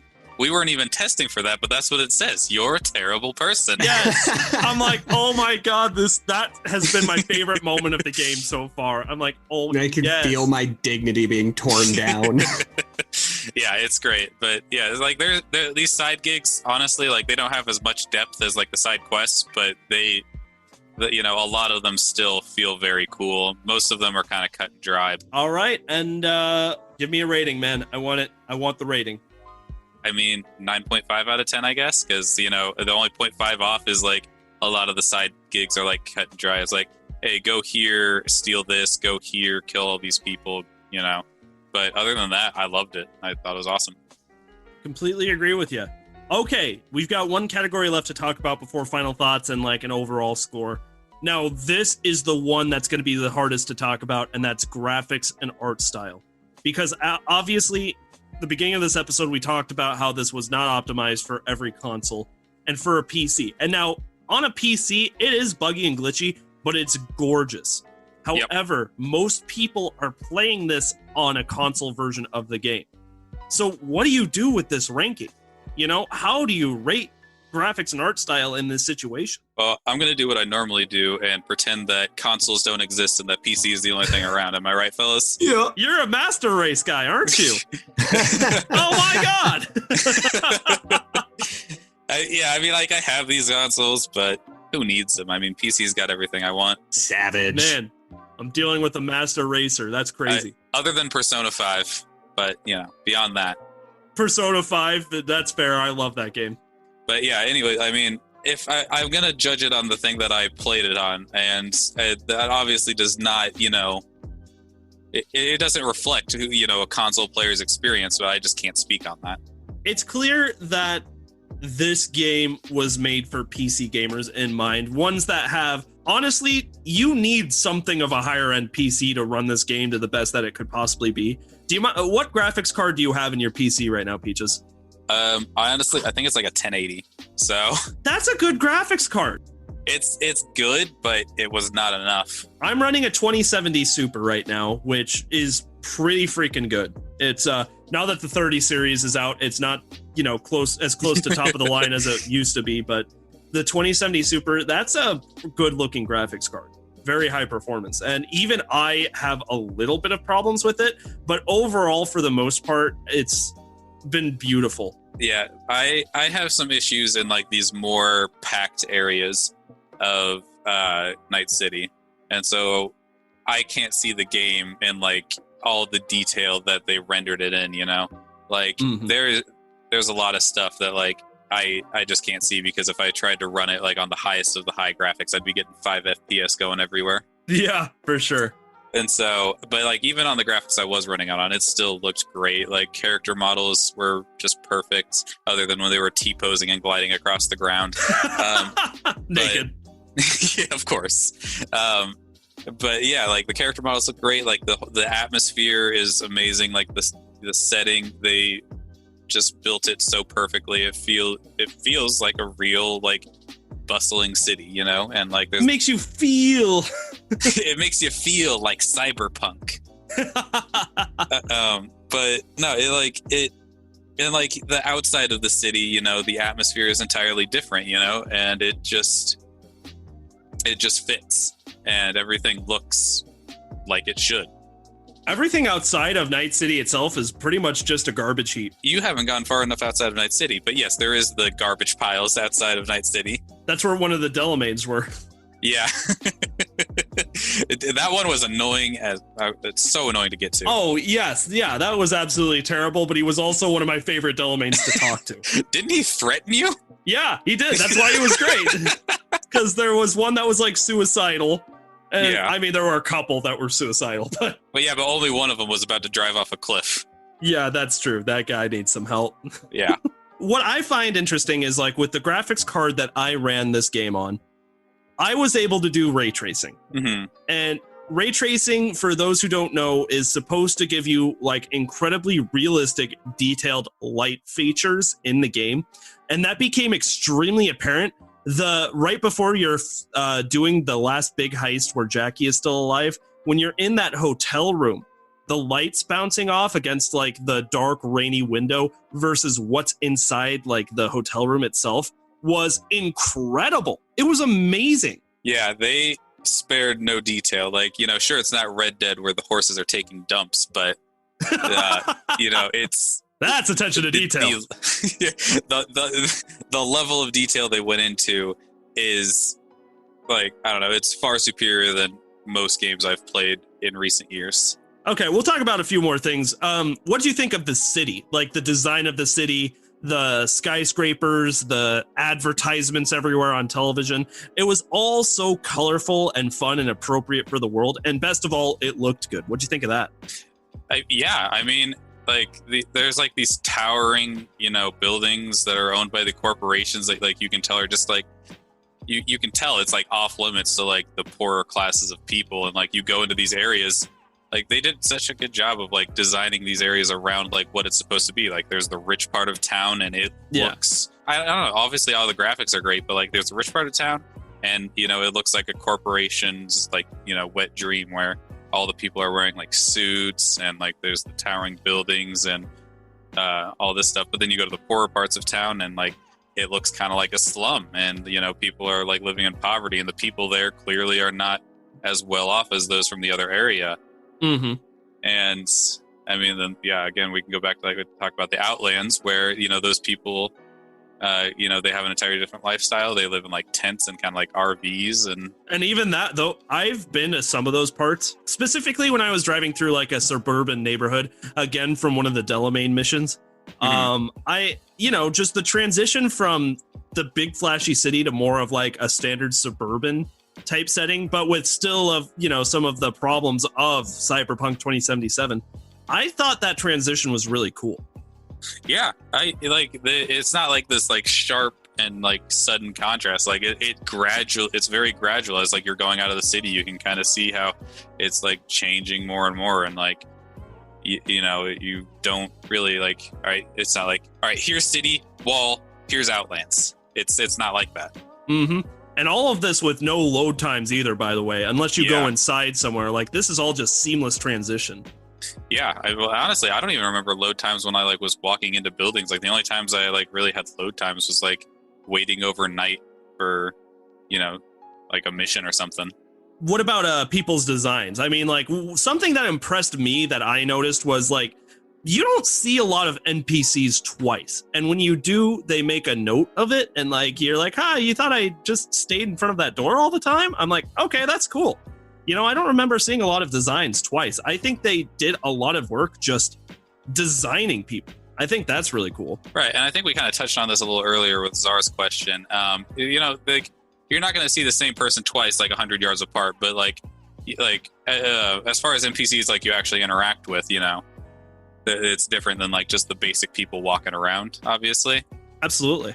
And so like the basic people walking around, like you're not going to see the same person going in the same place twice, but you will see like a repeat of models if you're looking closely enough. There's not a whole lot to say about the graphics and art besides that. If you're playing, it's just great. It is great. And if you're playing it the way like on a PC, I'll admit you're going to have an incredibly different experience than how you're playing it on console, graphics and arts wise. And that's what makes this so hard to rate, is like you and I and Zach and Czar, we are PC gamers. We have PCs, but at the same time, the majority of people who bought this game bought it on a console. So like the best thing that we can do and the most honest thing that we can do is attest to our own experience the way that honestly CD Projekt Red meant for it to be played. So I gotta ask you, what do you give the rating for the graphics and the art style?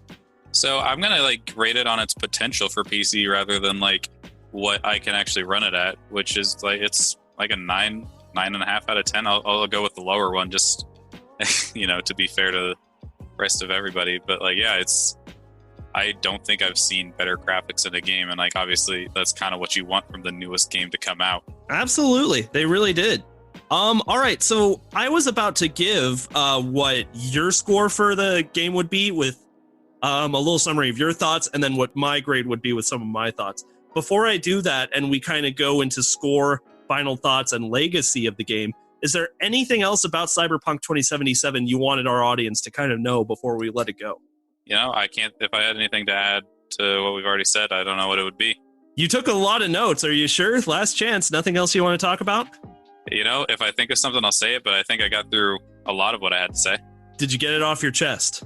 Oh, no, it's still sitting there, but, at least some people heard it. If you were to take the average of the scores that you have given in all of the categories, basically what you gave the game was, so if you are rounding this up, Peaches gave the game a 9.3 out of 10. Now, that is a phenomenal game. Yeah, that's basically how I feel about it.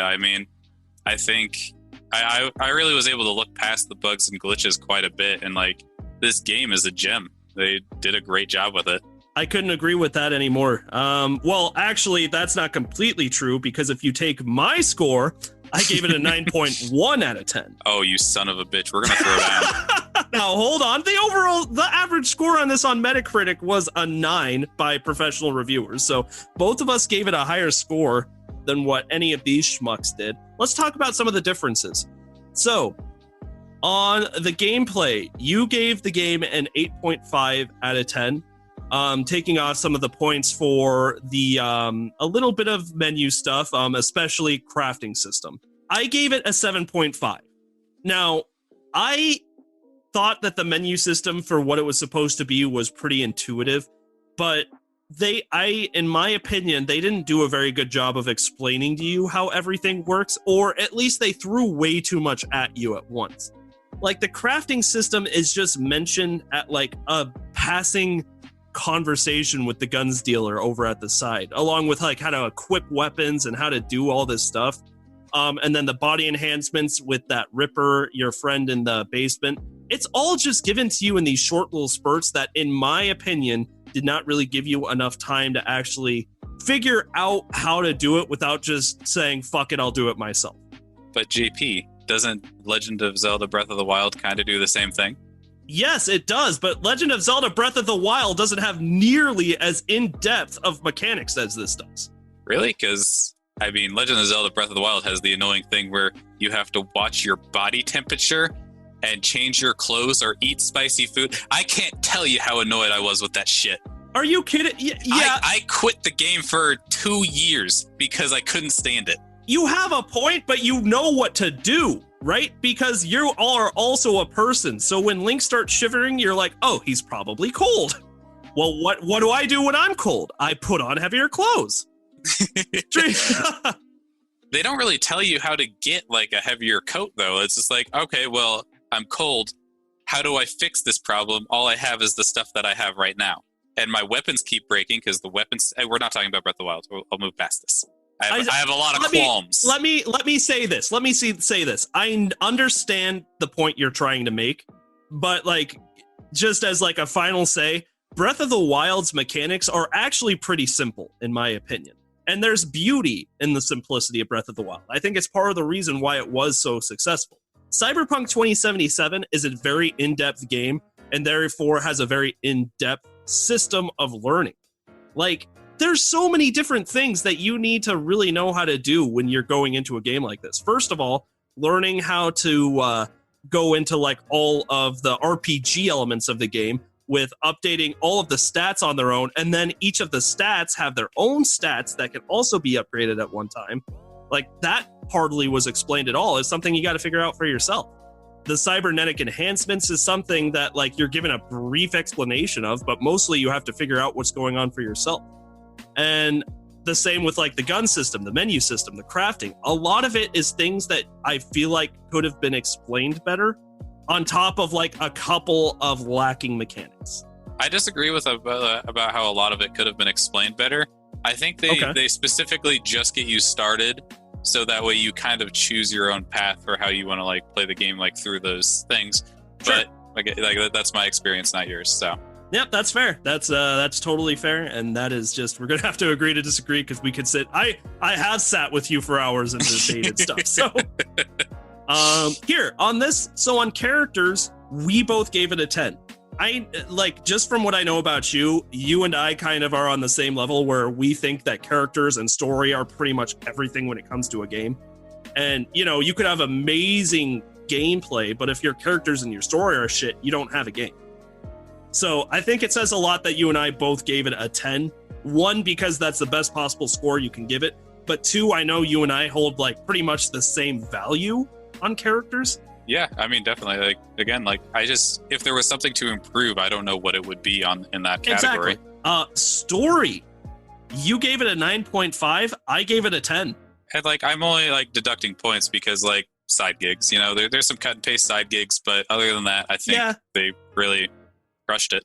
And you're absolutely right. If those side gigs have been like mandatory to the story, I would have agreed with you.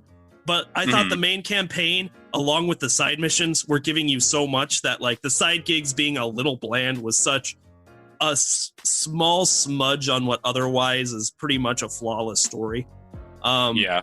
You and I both agreed, though, that this story is creative, it's engaging, it's memorable. It's memorable. When you're talking about how impactful a story is, you're absolutely right. Like, sometimes you play a game and it leaves you with a feeling, but you remember the feeling more than you remember what actually happened in the story. This game is not going to have that problem.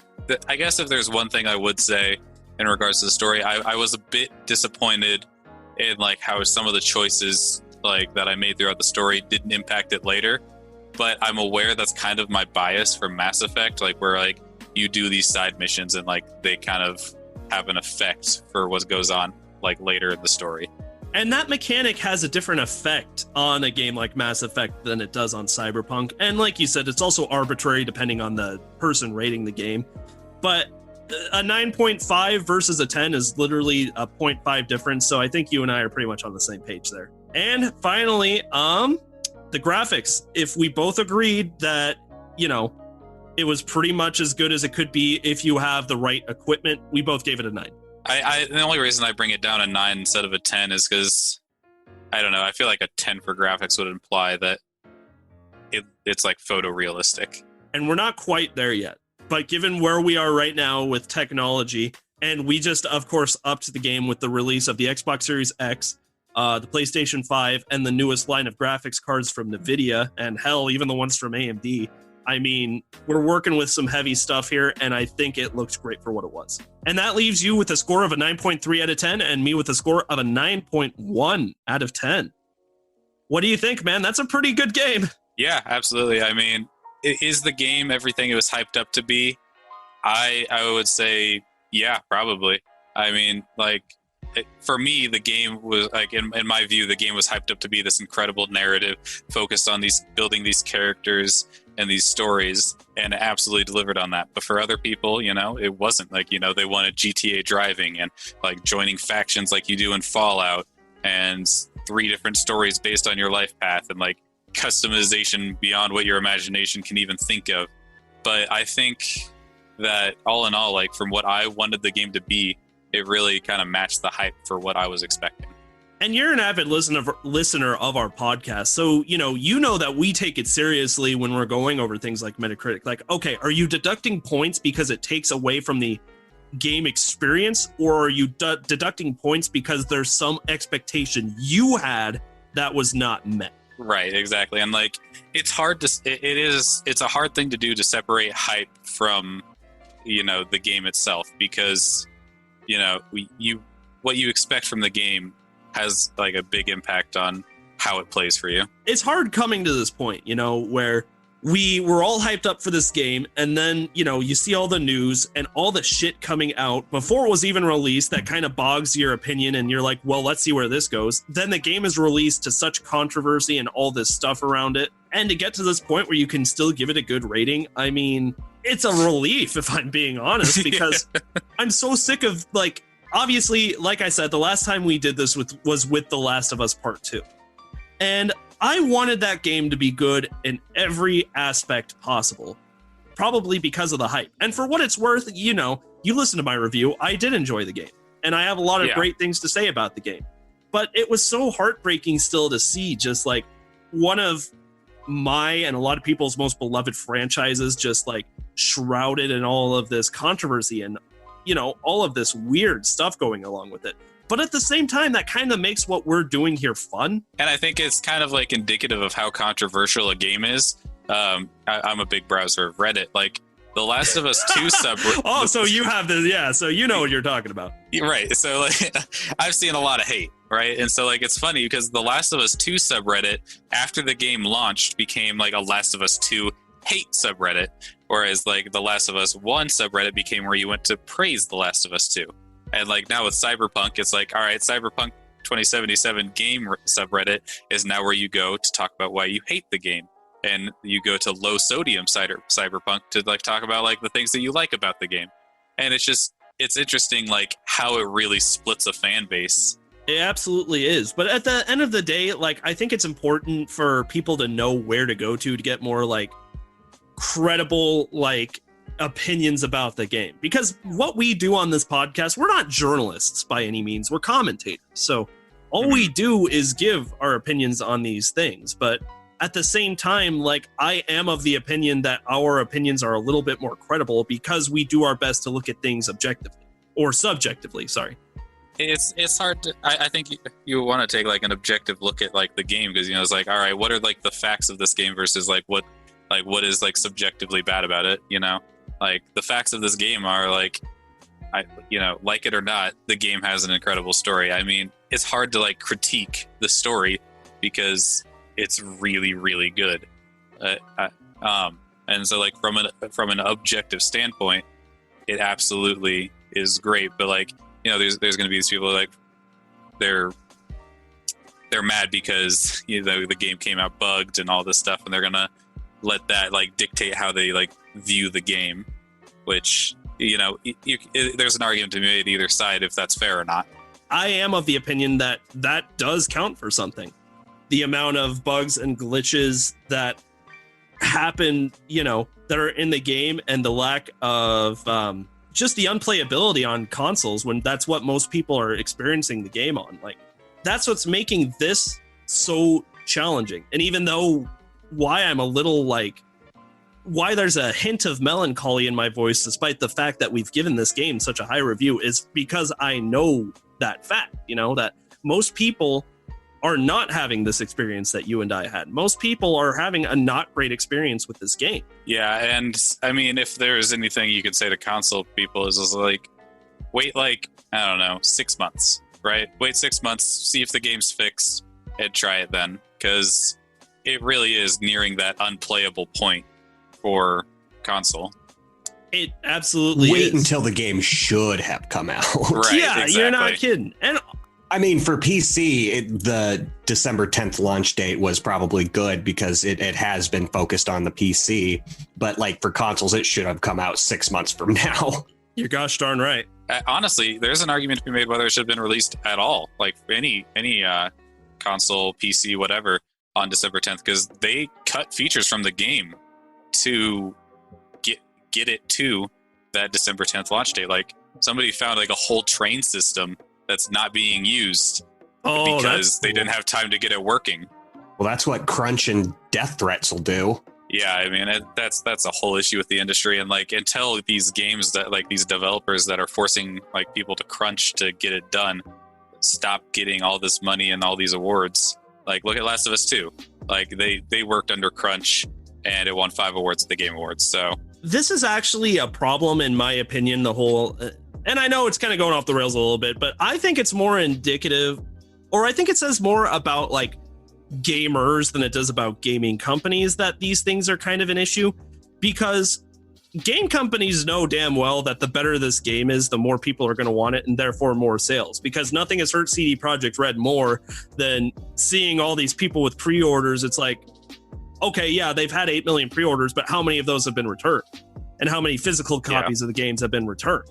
That hurts their reputation, and now people, past the launch date aren't buying it because they want to see how it goes. They want to see if it gets fixed up. And it's like, okay, well, none of this would have happened if they had just had the ample amount, or the amount of time that they needed to finish the product.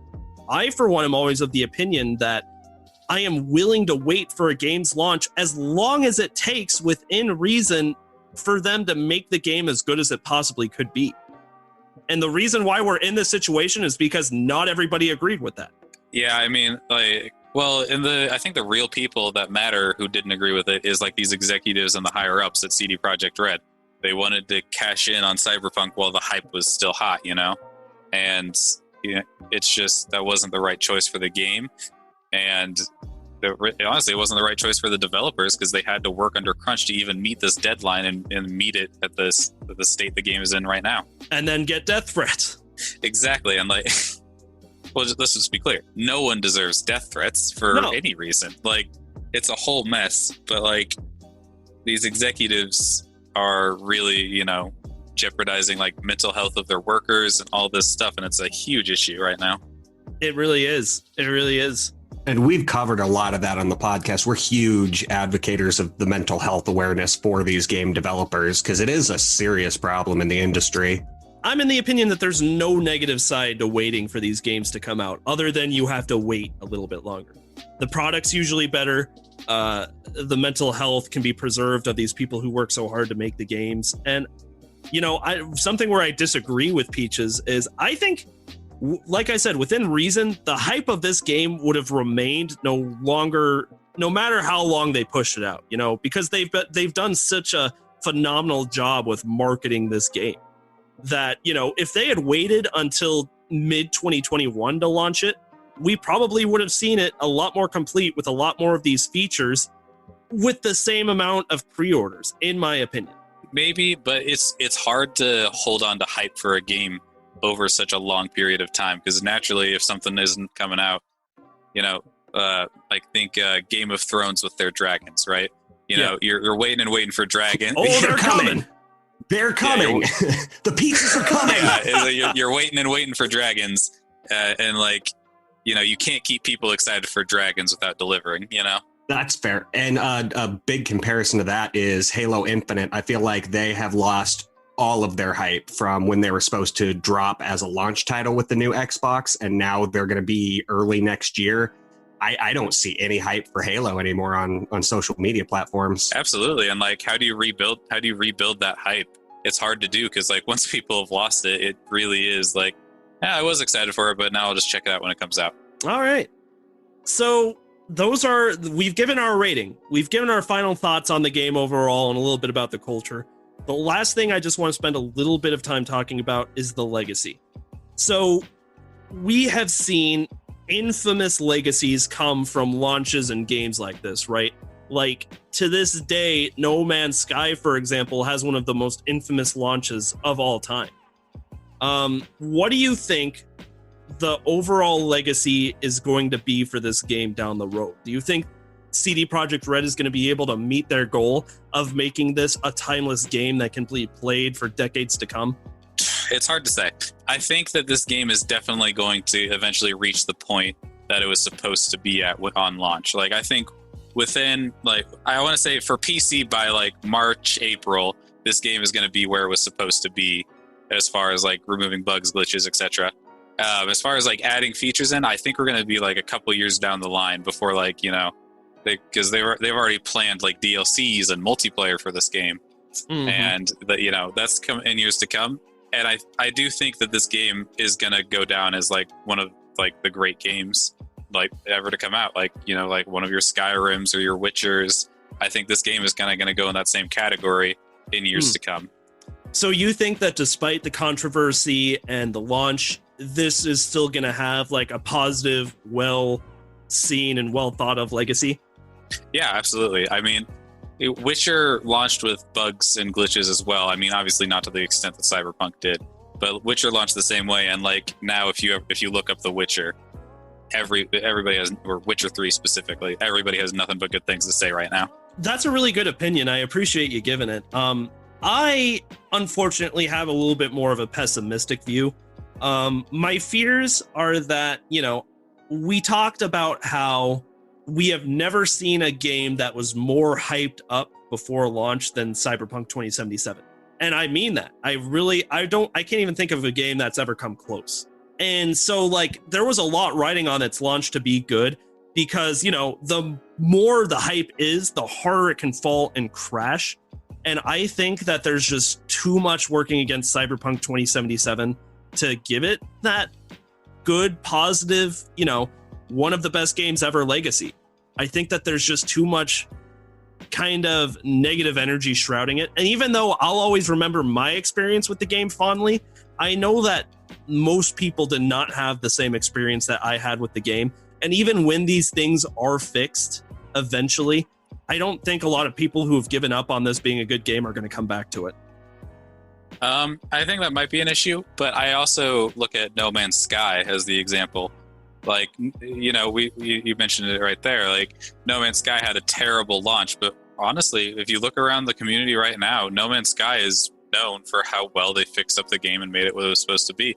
And I've played it, and it's really good, and it's definitely better than what it was at launch. And like, that's my view of it, and I think that's a lot of people's view is what the game is supposed to be at, and like that's how they're going to look at it going forward. That's absolutely true. In fact, when we did our episode over voting in the Game Awards, we voted for best community support in that category goes to No Man's Sky because of that reason. But still, I mean, even beyond No Man's Sky, which by the way was also really hyped up before it was released to be met with such, you know, disdain. I just think that it was too much for Cyberpunk to be able to handle. I could be totally wrong. I hope I'm wrong, in fact, because this really is a special game. CD Projekt Red, I love them as a studio. I love the fact that it really genuinely seemed like it hurt them every time they had to say this game is going to be delayed. And not just from like a financial point of view, because we've seen more of those heartfelt tweets, you know, after the game's launch. Like, we made a promise to gamers and we're going to fix this game the best that we can. And we're so sorry to everybody who bought this on console and did not have their expectations met. Obviously, it's a financial thing what they're doing and trying to save some face. But I really genuinely feel like they also do feel like they owe something to the gaming community with this game. So by all means, I really hope I'm wrong. I hope that we look at this as just a rocky start that kind of led to this awesome road. I just don't see it happening. We have been on this for a while, and I feel like you guys have made some really good points, and you guys have really like shifted it from this negative persona that I had going in to a lot of positive. So I appreciate that. Is there any final thoughts before we close this one out? Yeah, Zach's ready to get out here and watch some football. The Titans don't play till late. You guys have been talking for 2 hours. Nothing to do with that. I'm just letting you know. No, you're not wrong. My voice hurts. I can't wait to tell JP I told you so. And yeah, that's my final thoughts. Yeah, we all take pleasure from JP being wrong. Even JP takes pleasure in JP being wrong. Just looking at myself in the mirror. You idiot. Peaches, we've talked about you so much on the podcast. It's almost surreal actually having you on. I'm sure the fans will be happy too. Well, I hope so. I mean, I hope people don't give me death threats on Twitter or anything. No more than they give to the rest of us. We did refer all fans to send angry mail directly to you. And also, most of our hate mail comes from you. So. Hey, but to be fair, I leave that to your DMs. That's fair. I guess you're just going to have to publicly tweet at us now. Peaches, it has been great having you, my dude. You got to come back and be a guest host for one of our fun little segments and really torture us with some video game trivia. Oh, yeah, just let me know. I mean, if it's Mass Effect related, I'm going to drill you. Oh, Jesus. Can we just, we should just do one episode where we tell Czar it's like going to be all of us doing Mass Effect trivia. And then Zach and I don't show up. It's just, it's just Peaches yelling at Czar. You're an idiot. You're wrong. I know. What do you mean you haven't read the books? There's books? There are books. Yeah, there's tons of them. Jeez Louise. Hey, well, guys, thanks for having me. It was great to be here. I had a good time. I hope the listeners had a good time as well. Yeah, absolutely. Thank you so much for coming on, my man. It was great to talk about the Cyberpunk episode, but you know what's really going to fucking suck? Editing it. Yeah, this is going to suck. But to be fair, I had it coming since Czar's been doing all the work for the last 2 weeks. That's true. This is payback. Karma's a bitch. Yeah, I had surgery. Karma. All right. Well, I hope you have your own little outro planned, because thank you all so much for listening to another episode of the Game Tea podcast, and we'll see you in the next episode. You just got your Game Tea. Bye. If you like what you heard today and you're looking for more ways to get your Game Tea fix, check us out on Patreon. With bronze, silver, and gold tiers starting at $2 a month, there are several incredible rewards you can receive for supporting the show, such as a follow from us on Twitter, access to a monthly Q&A session, an invitation to our private Discord server, and even bonus episodes of the podcast only accessible to patrons. Your donations will be used to make the show even better. The link to Patreon is in the description with our social media, so go check it out. Once again, thank you so much for listening to the Game Tea podcast.